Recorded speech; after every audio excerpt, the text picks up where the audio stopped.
Here is a story for you.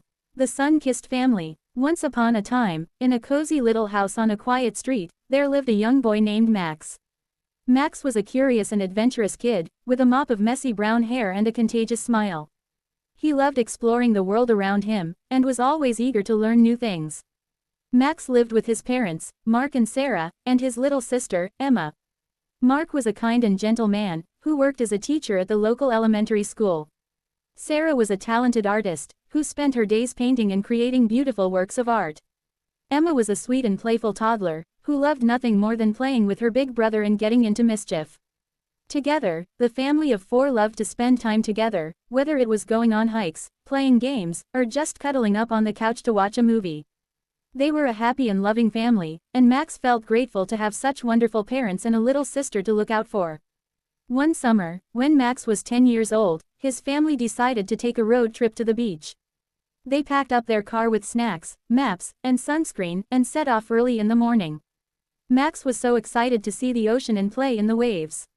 He had never seen the beach before, and couldn't wait to feel the sand between his toes and the salty spray on his skin. As they drove, the family sang songs and played games together. Max and Emma fought over who got to control the air conditioning, while Mark and Sarah took turns driving and navigating. After a few hours, they finally arrived at the coast, and Max's eyes widened in awe as he saw the vast expanse of water stretching out before him. The family spent the day playing in the waves, building sandcastles, and collecting seashells. Max and Emma had the best time, running and laughing together in the surf. Mark and Sarah relaxed on the beach, soaking up the sun and enjoying the peaceful atmosphere. As the sun began to set, the family decided to take a walk along the shore. Max and Emma ran ahead, exploring the tide pools and looking for crabs. Mark and Sarah followed behind, hand in hand, taking in the breathtaking views of the ocean. As they walked, Max noticed a strange object protruding from the sand. He ran over to investigate, and discovered an old, weathered wooden box. The box was adorned with intricate carvings and a rusted lock. Max was intrigued, and called out to his family to come and see what he had found. Together, they managed to pry the lock open, and inside, they found a treasure trove of seashells, pebbles, and other beach treasures. There was also a note, written in a language they didn't understand. Mark, being the history buff that he was, recognized the language as an old dialect that was no longer spoken. As they continued their walk, they stumbled upon an old, wise-looking man sitting on a bench, watching the sunset.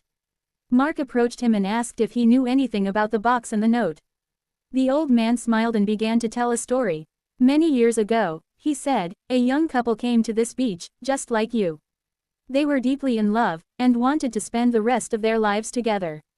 But fate had other plans, and they were torn apart by war and circumstance. The young woman was heartbroken, and poured her grief into creating this box and filling it with treasures from the beach. She buried it here, hoping that one day, her love would return to her. Max and his family listened in awe as the old man finished his story. They realized that the box and the note were a symbol of the enduring power of love, and the importance of holding on to hope, even in the darkest of times. As the sun dipped below the horizon, the family made their way back to their car, tired but happy. Max knew that this was a vacation he would never forget, and that the story of the box and the note would stay with him forever. From that day on, Max felt a deeper appreciation for his family and the love they shared. He knew that no matter what challenges lay ahead, they would face them together, as a team. And whenever he looked up at the stars, he remembered the old man's story, and the power of love to transcend time and circumstance.